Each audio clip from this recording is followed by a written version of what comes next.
자, 그럼 같이 원고를 볼게요. 이제 6장을 마무리하면서 하나님이 내리시는 재앙에 대해서 한번 이게 어떤 건가 살펴보고 이제 다음 주에 7장으로 넘어갈 건데요. 우리 6장에 보면 인재앙, 인을 뗄 때마다 재앙들이 막 쏟아져 내려온단 말이에요.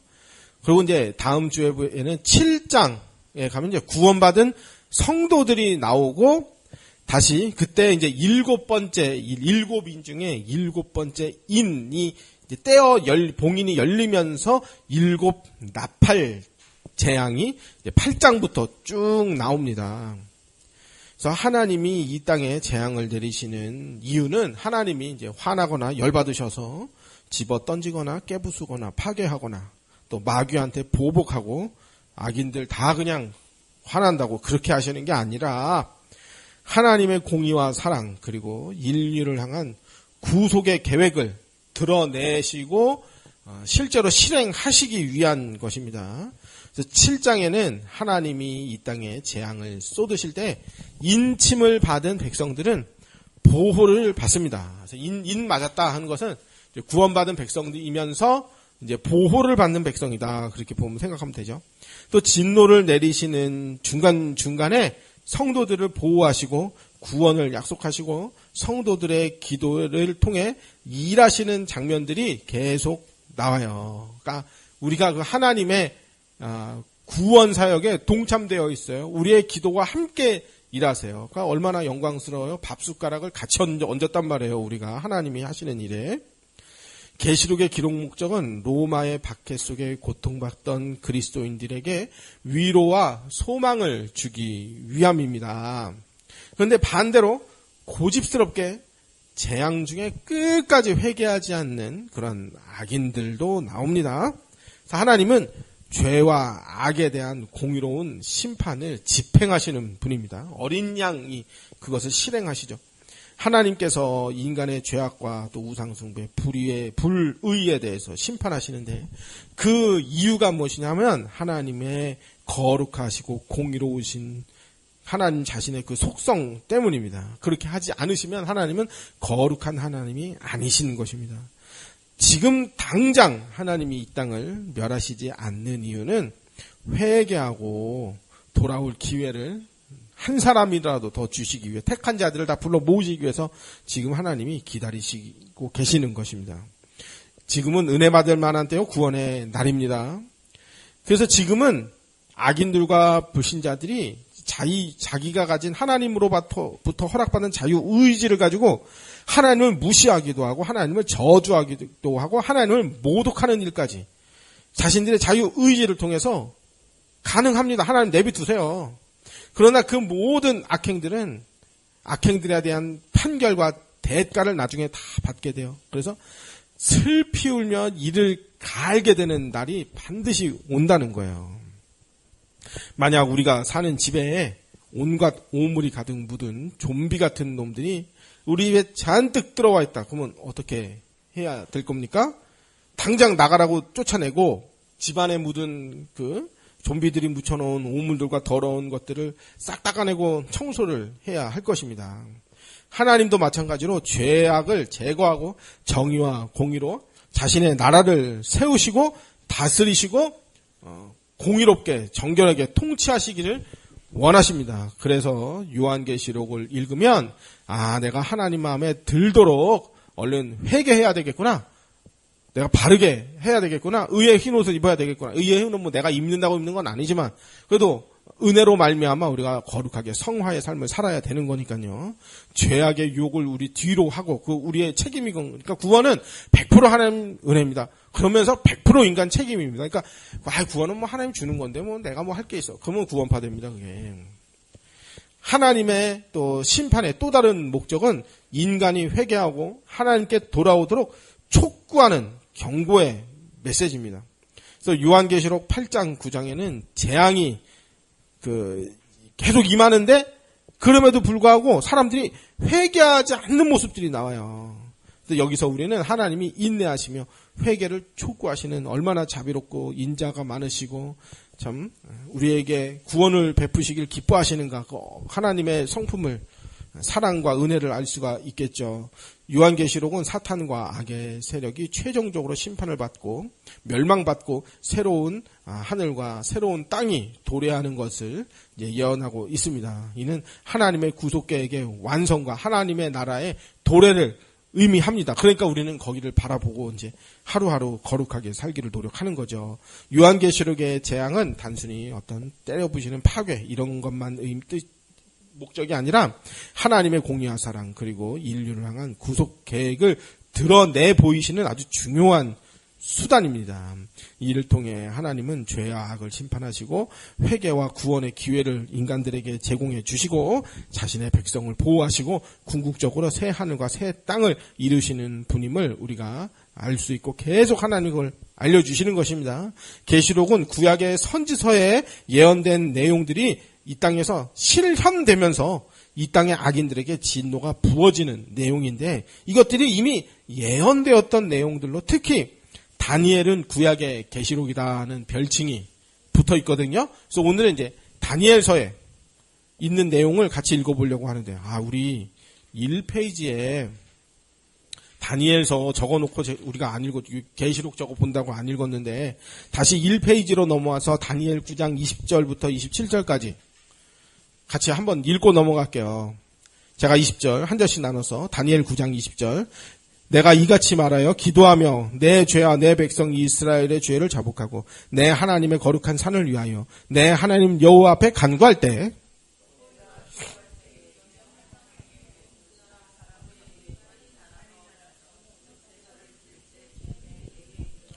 내가 가르치며 내게 말하되 이르되 다니엘아 내가 이제 내게 지혜와 총명을 주려고 왔느니라.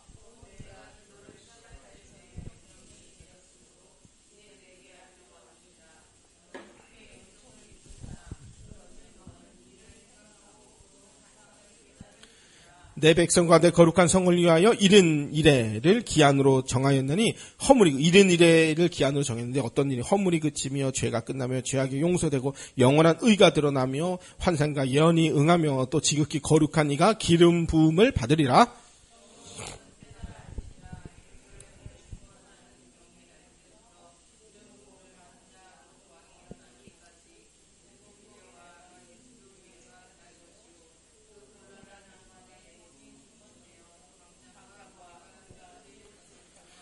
예순두 일해 후에 기름 부음 받은 자가 끊어져 없어질 것이며 장차 한 왕이 백성이 와서 그 성읍과 성소를 무너뜨리려니와 그의 마지막은 홍수의 휘슬림같이 같을 것이며 또 끝까지 전쟁이 있으리니 황폐할 것이 작정되었느니라.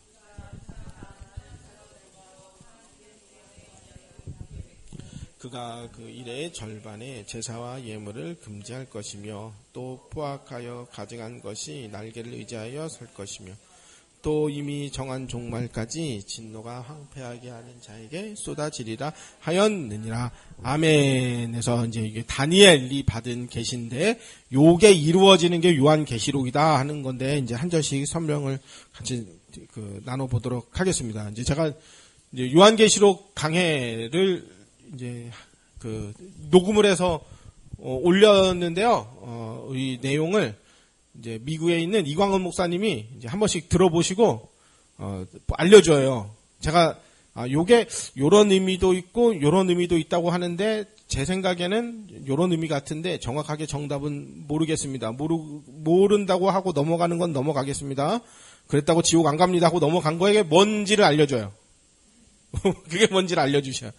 근데 이제 우리 집에 주석이 있어요. 톰슨 주석, 강병도라는 신학자가 쓴 주석인데 그거 참고해서 또 같은 개혁주의 신학 노선에 있는 분들 훌륭하다고 소문나신 분들의 강의를 참고해서 이제 요거를 요한계시록을 나도 자세히 공부한다 생각해서 시작을 했는데 보니까 서로 해석이 다 틀려요. 그러니까 성경이 다른 성경들은 그렇게 틀리지가 않거든요. 근데 요한계시록은 서로 틀려요. 이상하다? 왜 이렇게 서로 말하는 게 왜 다 틀려? 그리고 자기가 다 맞다고 그래요. 그리고 막 남들은 막 욕해. 이게 틀렸고 저게 틀렸고 막 욕해. 그래서 보니까 시간이 지나서 보니까 그럴 수밖에 없겠어요. 인터넷에 올라와 있는 모든 요한계시록은 대부분 틀린 것들이 딱 검색해서 나오는 건 다 틀렸다고 생각하면 됩니다. 그리고 이 기존에 나와 있는 그 주석이나 이런 것도 부분 오류가 있다라고 생각이 됩니다. 그래서 이제 그래서 그런 게 있어요. 여러 견해가 있는데 네가 참고해서 스스로 공부해가지고 어느 견해를 네가 취해라 이렇게 가르치는 신학교도 있고요. 딱 요게 정답이니까 요거를 정답으로 삼고 부분은 네가 알아서 참고를 해라 이렇게 가르쳐주는 신학교가 있는데 제가 봐서는 요한계시록은 여러 견해가 있는데 네가 입맛에 맞는 걸 선택해서 취사 선택해라. 그럼 그래가지고는 안 될 것 같아요. 제 생각에는 요게 정답인데 나머지는 요런 이게 삐져나간 것들이 있는데 요건 참고만 하고 요게 정답이다라고. 그래서 이제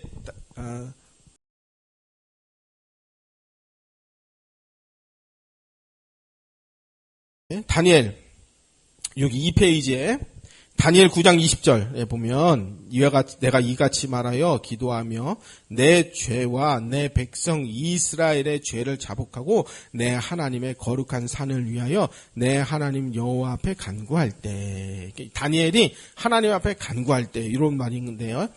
다니엘은 이제 다니엘 9장에서 이스라엘의 우상숭배와 하나님 앞에 이스라엘이 우상숭배와 하나님 앞에 저지른 죄를 하나님께 회개하면서 용서를 구했습니다. 다니엘은 이스라엘 백성의 용서를 이제 우리를 용서해 주세요. 자비를 베풀어 주세요. 이렇게 기도를 드렸는데 하나님이 다니엘의 기도에 응답하시기를 일흔 일해의 기한을 정하였고 일흔 일해가 뭐냐면 일흔은 70이죠. 일해는 7이에요. 7 일주일 7일 기한을 정하였고 그 기한이 되면 이스라엘의 죄악에 대한 문제들을 해결해 준다. 이렇게 하나님이 대답을 해줬는데 다니엘이 왜 기도를 하였느냐 하면은 예레미야의 글을 읽다가 이스라엘의 포로 기간이 언제다라는 그 글을 읽게 된 거예요. 그래서 그러면 얼른 우리를 내보내 주세요. 이제 우리가 나갈 때가 다 된 것 같아요. 우리가 정말로 회개합니다. 이렇게 다니엘이 기도를 한 거거든요. 그래서 기도할 때 가브리엘 천사가 알려주었는데 바벨론의 포로에서 언제 귀환하게 될지에 대한 내용으로 다니엘 9장 25절부터 보면 그 시기가 70일에 인 것을 알 수가 있습니다. 예레미야 25장 11절에 보면 이 모든 땅이 폐허가 되어 놀랄 일이 될 것이며 이 민족들은 70년 동안 바벨론 왕을 섬기리라. 그래서 이제 70년이라는 포로 기간이 거의 다 되어 간다는 걸 다니엘이 알게 된 거예요. 12절에 여호와의 말씀이라 70년이 끝나면 내가 바벨론의 왕과 그의 나라와 갈대아인의 땅을 그 죄악으로 말미암아 벌하며 영원히 폐허가 되게 하되. 그러니까 이걸 다니엘이 본 거죠. 네, 예레미야 29장 10절 여호와께서 이와 같이 말씀하시니라 바벨론에서 70년이 차면 내가 너희를 돌보고 나의 선한 말을 너희에게 성취하여 너희를 이곳으로 돌아오게 하리라. 그래서 이제 예루살렘 성전이 무너진 날부터 70년이 되면 이제 다시 돌아가는 건데 다니엘이 예레미야서를 읽다가 바벨론 포로기 70년에 대한 예언을 읽고 그 연수가 이제 돌아갈 때가 됐구나라는 것을 알게 되었어요. 그래서 예루살렘 귀환과 성전 회복을 위하여서 다니엘이 하나님께 기도를 한 거예요. 이제 날짜가 다 되어가는데 우리를 꼭 좀 내보내 주세요. 우리가 이렇게 조상들이 이렇게 해서 우리가 하나님 앞에 그 가나안 땅에서 뽑혀져 나와가지고 하나님이 가나안 땅을 쉬게 하시느라고 그 땅을 정결케 하시느라고 우리가 죄악된 것들이 다 뽑혀져 나왔는데 우리 좀 다시 돌아가게 해주세요. 그때 가브리엘 천사로부터 계시를 받게 됩니다. 이 세상 왕, 세상 임금으로 대표되는 바벨론의 멸망. 이 바벨론은요, 하여튼 성경에 나쁜 건 다 바벨론. 구약에 이제 시작할 때 애굽도 나오지만, 하여튼 성경 전체도 봤을 때 최고로 나쁜 놈은 이제 바벨론입니다. 700년 동안 이제 바벨론의 포로로 갇혀 있었는데, 700년이 지나니까 이제 하나님이 이 바벨론의 멸망은 미래 종말적인 심판과 하나님의 공의가 완전하게 서게 되는 새 하늘 새 땅의 도래와 새 예루살렘 성의 완성을 예표하는 것이 이제 바벨론의 멸망이에요. 그래서 7일에 동안 성전이 재건되고 예언을 그렇게 다니엘이 받은 거예요. 7일에 동안 성전이 재건되고 70일에 완전한 성전, 새하늘, 새 땅, 예루살렘이 완성된다. 이렇게. 이제 예루살렘으로 귀환한다. 이게 미래적으로 봤을 때는 구약에서는 예루살렘, 가나안 땅 예루살렘으로 돌아가서 성전을 다시 완성한다. 이게 신약의 종말적으로 봤을 때는 7일에 예루살렘 성전이 재건되면 70일에는 새하늘 새 땅 새 예루살렘 성 새 에덴이 완성된다. 이렇게 이제 보는 거거든요. 그래서 다니엘 9장 24절 내 백성과 내 거룩한 성을 위하여 70일에로 기한을 정했대. 하나님이 70일에라는 기한을 정했다는 것입니다. 그래서 허물이 마치며 70일에가 되면 어떤 일이 완성되냐. 허물이 마친대요. 죄가 끝나고 죄악이 영속된다는 영원한 속죄가 완성된다는 거예요. 영원한 의가 드러나며 이상과 예언이 응하여 구약의 모든 말씀이 다 성취된다. 응한다. 이제 성취된다는 거예요. 또 지극히 거룩한 자가 기름을 예수님을 말하는 거죠. 70일에는 세상 나라 바벨론의 포로 생활이 끝나는 시기에 대한 1차적은 그거예요. 다니엘에게 주신 1차적 예언은 이제 다니엘 바벨론 포로기에서 끝나고 예루살렘으로 돌아가는 걸 얘기해요. 세상 나라를 대표하는 바벨론이 무너지고 하나님 나라가 완성되는 때를 의미합니다. 그래서 일에라는 말은 일주일이라는 말인데 이게 7이라는 수가 성경의 완전수예요. 한 지지난주에 이제 성경의 완전수에 대해서 7 그래서 666은 뭐냐? 아무리 해도 그건 완전할 수가 없어요. 그거 6이에요. 3번 반복했어요. 그거는 아무리 해도 안 된다는 거예요. 그래서 7일은 일주일이라는 뜻인데 7일이라는 뜻인데 이게 완전수예요. 하나님이 정하신 어떤 특정한 기간을 말해요. 그래서 때라는 것은 이제 우리가 한자로 우리가 시간 할 때 사이 간자에 때 시자잖아요. 그래서 어떤 특정한 사이 시간 특정한 간격을 때시라고 하잖아요. 하나님 정하신 기간을 뜻해요. 7일에 또 70일에 이렇게 하면 하나님이 정하신 때다. 그래서 때가 참에 그 아들 예수 그리스도가 오셨다. 이렇게 또 표현을 하잖아요. 그래서 다니엘 9장 24절에 보면 내 백성과 내 거룩한 성을 위하여 70일에로 기한을 정하였느니. 하나님이 70일에로 기한을 정하였대. 이때는 어떤 일이 있냐? 허물이 마치며 죄가 끝나며 죄악이 영속되며 그러니까 바벨론 포로기에서 예루살렘으로 돌아간다. 그것만 의미하는 게 아닌 거예요. 지금 영원한 속죄, 영원한 천국 백성 되는 것을 지금 의미하는 거예요. 영원한 의가 드러나며 이상과 예언이 응하여 또 지극히 거룩한 자가 기름 부음 받으리라. 이 계시가 주어진 그때부터 70일에가 되면 환상과 예언이 응할 것이다. 이렇게 말씀을 했습니다. 구약의 말씀에는 미래에 대한 예언들과 환상들이 많습니다. 이러한 모든 이상과 예언이 70일에라는 기간 동안에 다 성취될 것이다. 라는 말이에요. 구약 선지자들의 그 대부분은 환상과 예언은 메시아에 대한 내용들입니다. 따라서 그 모든 환상과 예언은 1차적으로 예수님께서 이 땅에 오심으로 대부분 다 완성이 됐어요. 응하게 되었어요. 성취가 되었어요.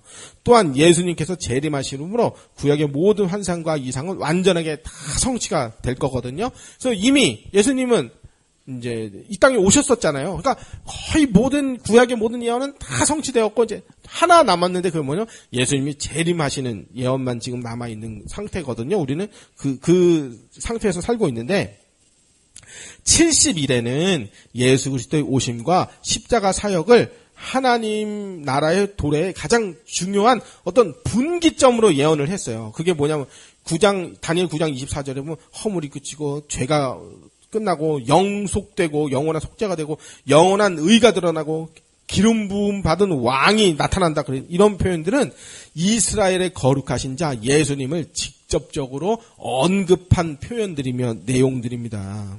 그래서 우리는 신자가 가진 부패한 죄성들의 문제들은 문제, 우리가 가진 죄성들의 문제 해결은 어떻게 해결됩니까?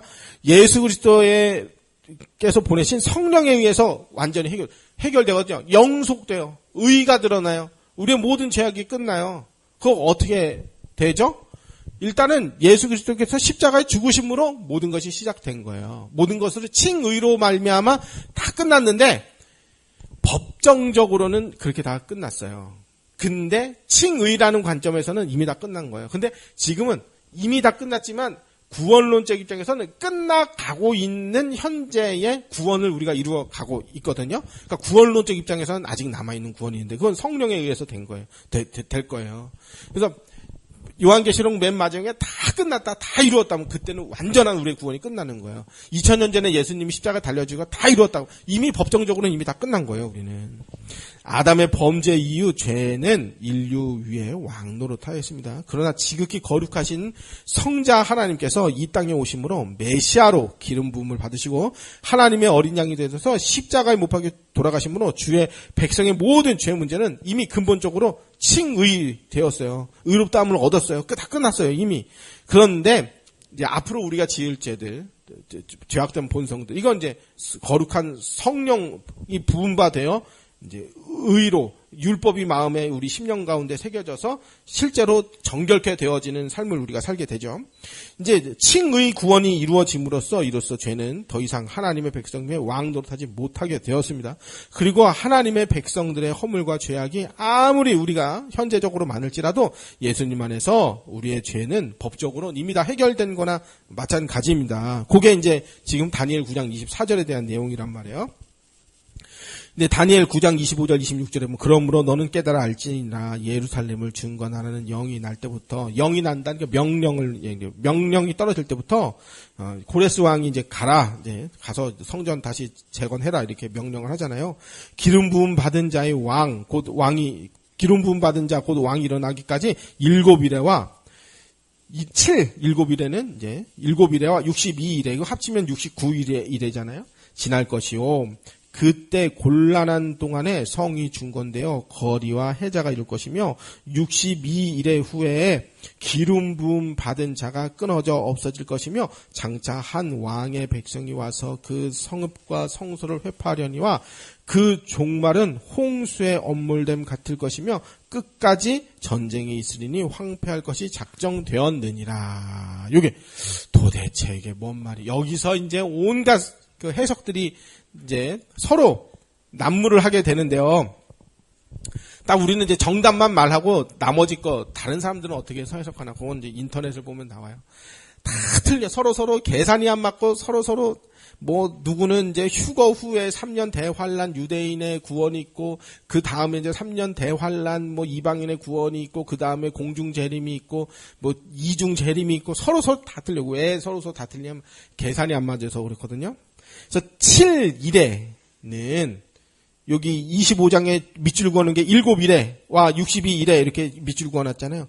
7일에는 고레스 왕이 이스라엘 백성들을 귀환시켜 주어서 예루살렘의 성을 재건을 명령하고 완공하기까지이며, 그러니까 7일에는 이제 과거 바벨론 포로기에 끝나서 가서 이제 성전을 예레미야, 느헤미야 이렇게 성전을 에스라 이런 사람들이 성전을 재건하는 그 사건을 얘기하며 62일에는 예루살렘 성이 완공한 후에 메시아가 끊어지기까지. 이건 뭐냐면 예수님이 이게 뭐냐면 예루살렘 성이 완공된 이후에 메시아가 끊어지기까지. 그건 뭐냐면 예수님이 십자가에 죽으신 사건을 얘기하는 거예요. 그러니까 이게 뭔 말이에요? 과거 2000년 전에 이미 다 끝났어요. 그러니까 70일에라는 미래적 예언이 69일에까지 다 끝났다고 봅니다. 이거는 다 그렇게 생각을 해요. 일반적으로 세대주의에서도 이렇게 생각하고 역사적 전천년설을 주장하는 사람들이 이렇게 생각하고 우리 무천년설을 주장하는 사람들도 이미 69일에까지는 다 끝났다 이렇게 봅니다. 이게 무슨 얘기냐면은요. 7일의 기간 동안에는 그 성이 중건될 것이고, 그러니까 고레스 왕이 니들 가서 예루살렘 성 다시 짓고 니들끼리 잘 먹고 잘 살아라 해가지고 하나님이 시켜서 고레스 왕을 통해 지었어요. 그리고 62일의 동안은 뭐냐면은 예루살렘 성전이 다시 재건된 이후에 예수님이 십자가에 죽으시는 날까지 2000년 전에. 그래서 69일에까지 이미 다 끝난 걸로 보는 거예요. 근데 우리는 이런 숫자나 이런 예언들을 상징적으로 봐요. 그래서 요걸 날짜 계산에 의미를 두지 않아요. 근데 그런 세대주의나 또 다른 잘못된 계시록에서는 요거를 날짜를 언제는 한 일해가 100년이라고 했다가 언제는 한 일해가 1년이라고 했다가 이렇게 저렇게 막 갖다 짜맞춰요. 근데 오늘 정심은 저기 우동이랑 꼬치 어묵. 그렇게. 우리는 근데 그거를 상징으로 보지 정확한 이게 인간 셈 계산으로는 알 수 없다. 이건 하나님의 때 카이로스의 영역이다. 이렇게 우리는 보거든요. 그래서 다니엘 9장 27절 그가 많은 사람으로 더불어 한 일해 동안의 언약을 굳게 정하였고 그러니까 한 일에 70일에면 딱 끝난다고 그랬는데 지금 69일에까지 예수님이 십자가 죽으시는 사건까지가 69일에까지 이미 끝났다고 보는 거예요. 그러면 나머지 한 일해 동안 어떤 일이 일어나느냐 하면은 예수님이 장차 많은 사람으로 더불어 한 일해 동안 언약을 굳게 정하겠고 언약을 굳게 정한대요. 우리가 새 언약 백성이 되었잖아요.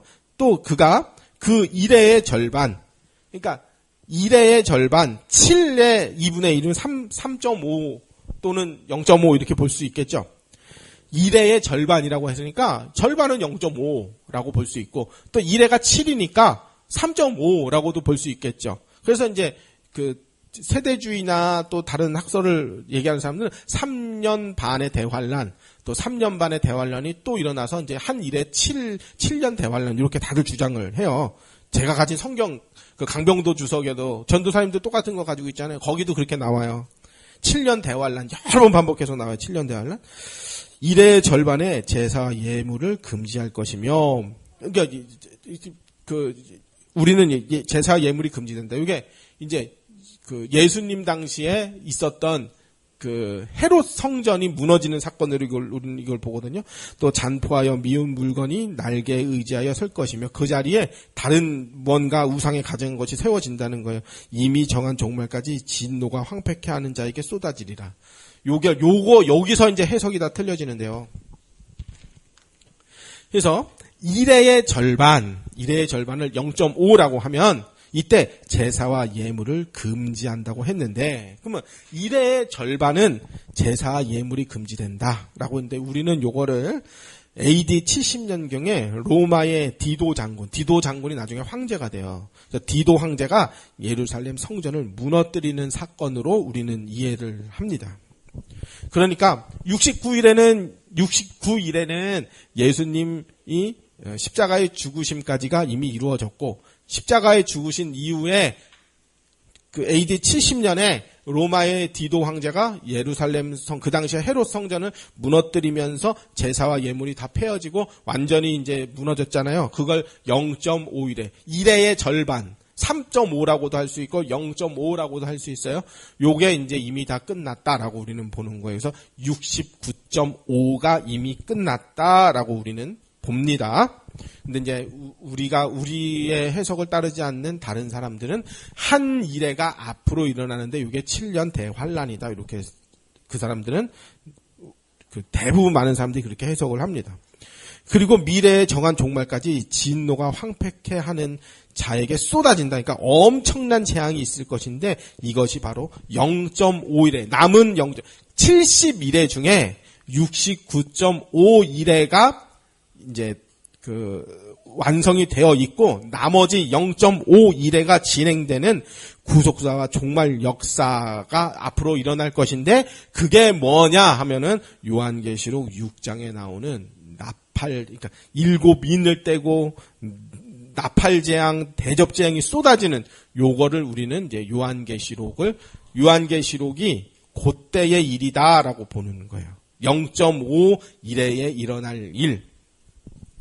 그래서 그게 다니엘이 이 하나님께 기도를 해요. 70일에 동안 어떤 일이 일어나겠습니까? 그런데 예수님이 마지막에 일어날 반 일회 동안 일어날 일 0.5일회 반 일회의 절반은 0.5잖아요. 그때 일은 봉함함이라 너 말 안 해준대. 요거는 딱 묶었어요. 다니엘서에서. 이거는 지금 말하지 않을 거야. 알려주지 않아. 근데 계시록 5장에 보면은 인봉을 떼기에 합당하신 이가 예수님 어린 양이 등장하시잖아요. 그러니까 그때 다니엘서에서 끝에 다니엘에게 이건 묶을 거야. 이건 지금 안 보여줘. 이건 묵시야. 이제 딱 묶었는데 나중에 요한계시록 5장에서 하나씩 인봉을 떼면서 0.5일의 동안 1회의 절반에 해당되는 진노와 재앙 쏟아지면서 백성들의 구원이 막 펼쳐지는 요걸 이제 우리는 요한계시록으로 봅니다. 우리의 견해입니다, 이게. 그래서 잘못된 종말론을 주장하는 사람들은 69일의 후 한 일회가 남았는데 그 한 일회 동안에 어떤 일이 일어나면 적그리스도가 일어나고 7년 대환란이 일어난다라고 주장을 합니다. 일회가 원래 7이니까. 그리고 후에는 유대인의 구원이 있고 유대인의 구원이 급격히 먼저 있고 유대인의 천년 왕국이 있고 그 후에는 이방인의 구원이 있다. 이렇게 이제 세대주의에서 말하는 전천년설이 있고 전천년설이라는 건 뭐냐면요. 계시록의 내용들이 그대로 순서대로 펼쳐진다. 이게 전천년설이에요. 그래서 유대인 그런 학설이 있는데 거기에 반해서 유대인의 구원이 아니라 이방인을 포함한 모든 구원이다라고 대상을 바꾼 게 이제 세대주의 전천년설입니다. 바꾼 게 역사적 전천년설이 되겠습니다. 그래서 인터넷과 유튜브에 검색하면 세대주의적인 입장과 역사적 전천년설의 입장 두 가지만 나와요. 두 가지만. 그래서 대상만 바꿨어요. 유대인의 구원이냐 모든 이들의 구원이냐 대상만 바뀌었지 7년 대환란과 적그리스도의 출현과 뭐 이 땅에 예수님 재림 직전에 그냥 왕창 다 그냥 재앙이 다 쏟아질 거다. 왜 그들은 그렇게 보느냐 하면은 계시록을 보면은 이제 19장의 어린 양의 16장 17장까지 그 엄청난 재앙들이 쏟아지고 바벨론이 패망하고 19장에 어린 양이 등장하고 20장에 이제 그 천년 왕국이 도래하고 곡과 마곡의 전쟁이 있고 그 다음에 이제 새하늘 새 땅이 이걸 시간 순서대로 보는 건데 우리는 그렇게 보질 않고 계시록 20장에 나오는 천년 왕국이 예수님의 재위하심 보좌에 앉으심부터 이제 예수님 재림 때까지의 일이라고 보는 거예요.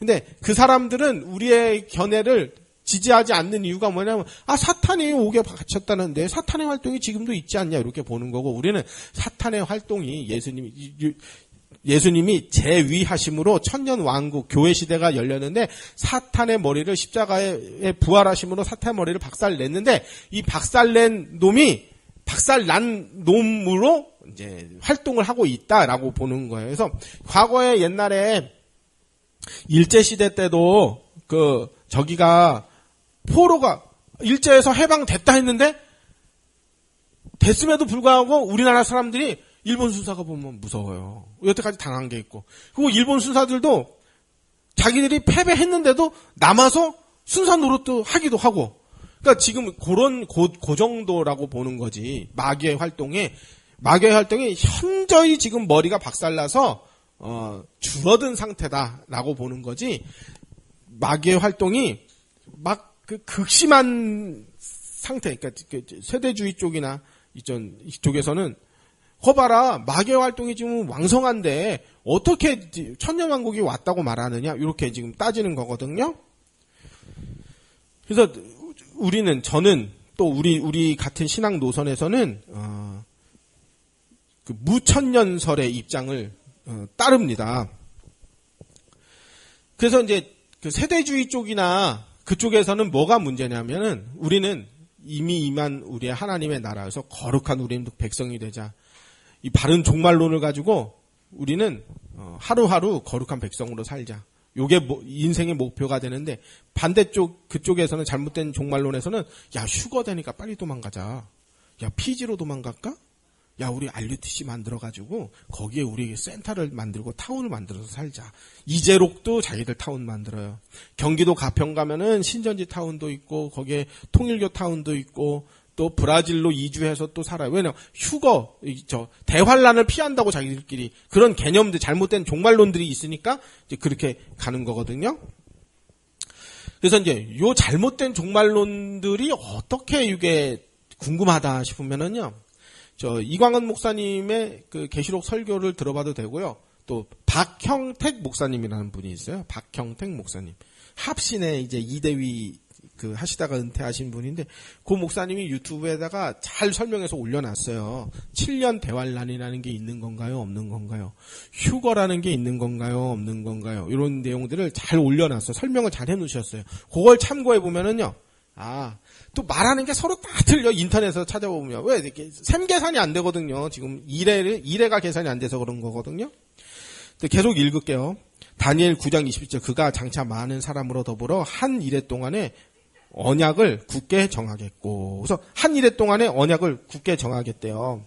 예수 그리스도께서 십자가에 죽으심으로 자신의 피로 새 언약의 보증이 되셨습니다. 즉 다니엘의 예언한 내용들이 예수님을 통해서 다 이루어졌어요. 그래서 남은 거는 0.5 이래가 남았어요. 요걸 이제 퍼센테이지로 계산을 하면은 이제 몇 퍼센트라고 이광훈 목사님이 설명을 해주셨는데 제가 까먹었는데요. 다 이루어졌어요. 하여튼 다 이루어졌어요. 그래서 우리도 핸드폰 충전할 때 98% 있다. 그럼 그거 다 충전 다 된 거예요? 안 된 거예요? 98%면 다 된 거지. 그러니까 봐서 98% 다 됐네 하고 빼고 그냥 들고 나가지. 2% 남을 때까지 늦었는데 좀 2% 더 될 때까지 기다려. 그러지는 않잖아요. 그러니까 다니엘이 12장 5절에 보면은 나 다니엘이 본즉 다른 두 사람이 있어 하나는 강 이쪽 언덕에 섰고 하나는 강 저쪽 언덕에 섰더라. 그 중에 하나가 세마포 옷 입은 자 곧 강물 위에 있는 자에게 이르되 예수님에게 이르되 이 놀라운 일의 끝이 어느 때까지니까 하더라. 예수님한테 물어보는 거예요. 이 70일의 때가 되면은 뭐 1차적으로는 예루살렘을 귀환하고 그 백성들이 예루살렘으로 포로기가 끝나는 걸 얘기하지만 이게 종말적으로 봤을 때는 인류의 모든 구원과 새 예루살렘, 새 하늘, 새 땅의 도래를 얘기하는 거니까 이게 어떻게 되는 겁니까? 하고 물어봤다는 게 7절. 내가 들은즉 그 세마포 옷을 입고 강물 위쪽에 있는 자가 예수님이 자기의 좌우 손을 들어 하늘을 향하여 영원히 살아계신 하나님을 가리켜 맹세하여 이르되 반드시 언제 이런 일이 일어나느냐? 한때, 두때, 반때를 지나서 성도의 권세가 다 깨지기까지이니 그렇게 되면 모든 일이 다 끝나리라. 그래서 앞으로 남은 건 뭐냐면 한때, 두때, 반때의 일이 남았다. 이게 요한계시록에 반복해서 나와요. 한때, 두때, 반때. 내가 듣고도 깨닫지 못한지라. 미래적인 얘기니까 다니엘이 무슨 말인지 이해를 못하겠죠. 내가 이르되 내 주여 예수님이요 이 모든 일의 결국을 어떠하겠나니까 좀 가르쳐주세요. 좀 자세히 이렇게 좀 비밀스럽게 그렇게 표현하지 말고 좀 제대로 가르쳐주라고요. 그랬더니 9절에 그가 이르되 다니엘아 갈지어다. 야 입 다물어 놓고 그만해. 이 말은 마지막 때까지 간수하고 봉함할 것이니라. 그래서 지금 한때, 두때, 반때. 이게 때는 어떤 그 정해진 기간을 말하는 거잖아요. 그래서 한때, 두때, 반때. 이건 3.5를 말해요. 하나, 둘, 0.5 반때니까 3.5를 얘기하거든요. 그래서 7절에 그래서 이제 7년 대환란을 주장하는 사람들은 요 한때, 두때, 반때가 3년 6개월의 적그리스도의 출현과 대환란, 마지막에 최후의 심판 때 있을 일, 그리고 또 앞서 언급했던 일의 절반, 3.5 더하기 3.5는 7 해서 거봐라 한 일에는 7 아니냐, 그래서 7년 대환란이 있는 거 아니냐, 이렇게 이제 주장을 하거든요. 그래서 7절에 세마포 입은 자이신 예수님이 하나님으로 맹세하기를 한때, 두때, 반때. 이제 이게 3.5예요. 요걸 반이래라고 그래요. 7은 7이니까 거기에 반이 3.5. 그죠? 반이래. 요 지나면서 모든 일이 끝난다고 했습니다. 근데 우리는 요 한때, 두때, 반때, 요 3.5를 진짜 3년 6개월이다 이렇게 생각하진 않고 하나님이 정하신 어떤 특정 기간이다 이렇게 이제 보는 거죠. 그래서 이 마지막 반일에 한때, 두때, 반때 0.5, 3.5라고 볼 수도 있고 이 일어날 일이 이제 봉해졌어요. 9장 맨 마지막 절에 보면 간수하고 봉함할 것이니다. 그랬죠. 예수님이 딱 봉했어요. 이거. 그럼 예수님이 풀 수 있는 권한을 가진 자는 예수님이잖아요. 예수님이 묶었으니까. 그럼 예수님이 언제 푸느냐? 그게 요한계시록 5장에서 이제 5장에 풀 수 있는 자가 나타났어요. 그게 어린 양 예수님이에요. 6장부터 풀어내요. 그럼 풀면 어떤 일이 생기느냐? 이 땅에 재앙들이 막 쏟아지는 거란 말이에요. 자, 다니엘 70일의 예언은 고레스 칙령부터 시작해서 예수 그리스도께서 오시고 난 뒤 디도 장군에 의해 예루살렘이 성전이 파괴되는 일까지의 일이 69.5일에 해당되고, 요건 2000년 전에 이미 다 이루어졌어요. 2000년 전에 이루어진 게 아니라 이제 1950년 전에 일어났다고 해야 되겠죠? AD 70년에 무너졌으니까. 그래서 나머지 반일에 0.5라고도 할 수 있고 반일에라고도 할 수 있고, 요게 한때 두때 반때라고 해서 3.5라고도 할 수 있어요. 근데 요게 3년 5개월이냐? 요건 정확하게는 모르겠어요. 왜냐면 우린 상징적으로 보지 문자적 시간적으로 보지 않아요. 이 반일에 동안 0.5에 한때 두때 반때 일어날 일은 예언되지 않고 봉인되었는데, 요게 아까 위에 9절에서 봉인되었는데, 요한계시록은 이 반일회에 일어나는 일, 그러니까 요게 반일회를 한때 두때 반때라고도 할 수 있고 3년 6개월이라고 할 수 있고 1260을 한 달을 30일로 계산해서 1260일이라는 표현도 나오고, 요게 42개월, 그러니까 1년이 12달이니까 3년이면 36개월인데 거기에다가 이제 6을 더하니까 42개월이라고 표현돼서 나오는 경우도 있어요. 이 되어질 일, 이때 한때 두때 반때, 자, 반일회에 되어질 일을 기록한 것이 요한계시록 5장부터 봉인을 뗄 자격을 가지신 어린 양이 본격적으로 다니엘의 예언에 묶어놓은 봉인을 떼시면서 벌어지는 일이 바로 6장부터 나오는 7인의 재앙이 이제 펼쳐지는 이야기다. 우리는 이렇게 본다는 것입니다. 7년 대환란을 주장하는 사람들은 우리의 학설이 아닌 그 사람들은 다니엘 9장 27절에 1의 절반과 3.5, 또 12장 7절에 한때 두때 반때 3.5 합쳐서 3년 6개월. 그러니까 3년 6개월 두 번 합치면 7년이잖아요. 그러니까 두 번이니까 7년 대환란이 올 거라고 보는데, 이 세대주의 쪽에서는 무천년설에서는 한때 두때 반때의 일이 그리스도의 재위, 그러니까 보좌에 앉으심과 재림, 앞으로 예수님이 장차 재림하실 때까지의 일이다라고 본다는 거예요. 주의 재림이 가까울수록 대환란 비슷한 일이 있을 것이고, 적그리스도가 일어나는 일도 있을 것이고, 전쟁, 기근, 가난, 질병, 재난 등 마지막 때가 될수록 극심해질 거다. 우리도 똑같이 얘기를 해요. 그러나 그 기간을 우리가 특정할 수 없다라고 보는 거예요, 우리는.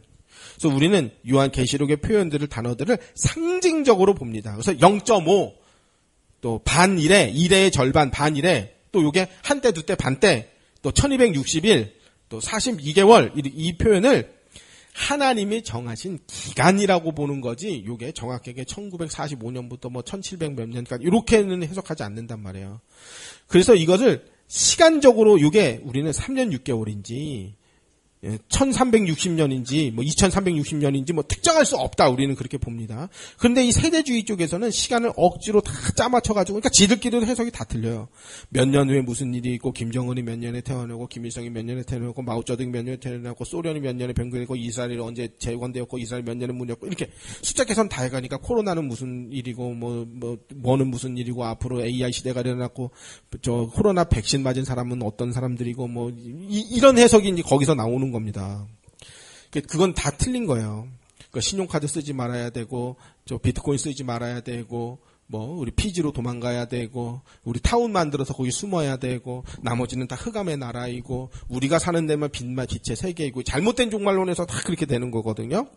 무천년설을 반대하는 쪽에서는 우리는 무천년설이에요. 반대하는 쪽에서는 아직 사탄이 활동이 있는데 무슨 결박이냐, 그러니까 니들 틀렸지라고 하는데, 계시록은 하면서 계시록을 장별로 순서대로, 시간 순서대로 보는 게 옳다, 이렇게 주장하는데, 우리는 사탄의 머리가 이미 깨어진 상태라고 봅니다. 사탄은 그리스도의 부활로 인해 현저히 그 세력을 잃었다고, 세력이 꺾였어요. 잃었어요. 그게 이제 무천년설의 입장입니다. 그렇다면 역사적 전천년설을 주장하는 사람들은 무천년설을 주장하는 사람들 중, 역사적 전천년설을 주장하는 사람들과 무천년설을 주장하는 사람, 누가 천국에 갈까요? 누가 정답일까요? 누가 천국에 가나요? 정답은 무천년설을 믿으면 천국 가나요? 전천년설을 믿으면 천국 가나요? 정답은 예수님을 주와 구주로 믿으면 천국 갑니다. 그러니까 요거 조금 틀렸다고 해서 둘 중에 하나 지옥 간다. 그렇게 하면 안 돼요. 그래서 계시록을 무천년설이냐 역사적 전천년설 이거 따져보자고 하는 게 아니라 우리는 이제 어떻게 믿음을 가져야 되느냐. 의의 흰옷을 입고 바벨론의 음녀에게 넘어가지 말고 우상 숭배자가 되지 말고 적그리스도와 이단을 경계하고 혹시 잘못한 거 있으면 빨리빨리 회개하고 하나님이 이 땅에 재앙을 내리실 때 믿음으로 대처해서 재앙이 우리를 멸망을 하려는 하나님의 뜻이 아니다라는 걸 우리가 알고 구원과 영생을 주시며 새하늘 새 땅에서 그 주와 함께 영원토록 왕노릇 하실 것이다. 우리는 하게 될 거다. 이걸 분명히 기억하고 예수님이 언제나 우리와 함께 계시고 우리가 때로는 억울한 일도 당해요. 손해보는 일도 당해요. 신자의 삶이 그래도 예수님이 다 보상해 주실 것이다. 예수님이 우리에게 승리의 면류관 씌워 주실 것이니까 우리가 혹 순교자가 돼야 된다라는 상황이 생겼다. 그러면 기쁨으로 순교하고 죽음도 맞이하고 이 모든 일이 하나님의 선하시고 거룩하신 뜻에 의해 발생되는 이름을 분명히 기억하고 불신자와 이단과 적그리스도와 마귀와 그 쫄개들과 악인들과 음녀와 바벨, 이세벨과 니골라당 같은 놈들은 다 나중에 죄값을 치르게 돼서 지옥불에 떨어지는 날이 언젠가는 오니까 그놈들이 가진 바벨론의 화려함을 우리는 부러워하지 말고 신자는 반드시 이 땅에서 거룩한 백성답게 천국을 바라보는 이기는 자의 삶을 위해 흰옷을 입고 사는 자가 되어야 한다. 요게 우리가 바라보는 배시록의 그 핵심 내용이 되겠습니다. 그래서 종말론은 그 사람 인생의 목표가 됩니다. 인생의 목적이 무엇이냐 하면 이것이 그 인생을 끌고 가게 되는데 우리가 가진 종말론에서는 하나님의 영광을 위해서 거룩하게 산다. 요게 우리의 인생의 내용이 되는 거예요. 그래서 칭의 성화 요게 중요해요. 나는 비록 중요하지만 죄인이지만 그리스도의 보혈의 공로로 의롭다함을 얻었기 때문에 인생 내내 성화의 삶을 살아내려고 노력하는 인생. 요게 이제 의의 흰옷을 입은 거룩한 백성다운 이기는 자의 삶이란 말이에요. 우리는 이게 목표예요. 왜냐하면 영원한 천국이 보상되어 있으니까 새하늘 새 땅이 있으니까. 그러나 종말론을 바르게 갖지 못하는 사람들은 어떻게 되느냐. 마치 부활을 믿지 않았던 사두개인들처럼. 사두개인들은 부활을 믿지 않았다 그랬죠. 그건 이 땅에 배부르고 잘 먹고 잘 사는 게 최고였다는 거예요. 지금 니골라 다락방처럼요. 천국과 지옥, 영원한 상급과 형벌, 영원한 형벌, 생사회복을 주관하시고 우리의 모든 행실을 저울에 달아 판단하시는 하나님에 대한 두려움이 안중에도 없어요. 이 사람들은. 그러니까 자신들의 죄악된 본성을 쫓아 즐기고 나쁜 짓을 즐기면서 제 책이 나올 것 같아요. 그게 죄인 줄도 모르고 고의로 짓는 자신의 죄악에 대해서 죄의식을 느끼지도 못하고 자신의 배만 섬기는 극악무도한 악인이 되는데 왜 그들이 그렇게 되냐. 종말론이 잘못돼서 하나님을 두려워하지 않는 거예요. 그렇게 살다간 영원히 꺼지지 않는 불못에 떨어져 슬피 울며 이를 갈게 된다는 성경의 경고가 있다는 사실을 분명히 보았음에도 성경에 수없이 지옥을 언급했고 예수님이 지옥에 대해서 수없이 언급했고 하나님이 심판자임을 분명히 알고 있음에도 봤음에도 예수님이 지옥에 대하여 수없이 경고했다는 사실을 분명히 알고 있으면서 그러면서도 무시해버려요. 하나님을 무시하고 예수님 무시하고 성경 말씀 무시해요.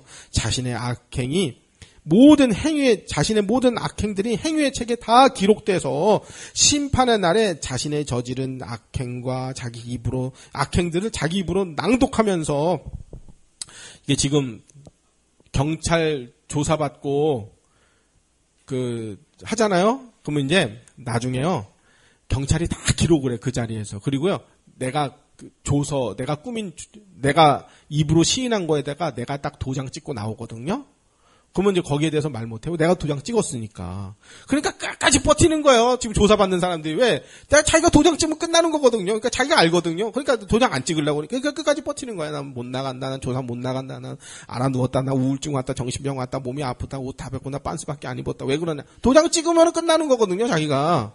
그러니까 그걸 아니까 안 나가는 거거든요. 근데 그게 뭔 얘기냐. 이게 정치인도 흉보자고 하는 얘기가 아니라 나중에 이런 날이 온다고요. 나중에. 우리가 이제 나중에 행위의 책 우리 다 써요. 하나님 앞에 딱 서 있어요. 천사들이 행위의 책을 너 언제 이거 했지? 너 이거 이렇게 했지? 너 맞지? 너 그러면 도장 찍었다 하면 지옥으로 떨어지는 거거든요. 그럼 도장 찍으면 안 되죠. 그러니까 살려달라고 애원을 하겠죠. 제발 나 좀 살려주세요. 기회가 없어요. 끝났어요. 그때는.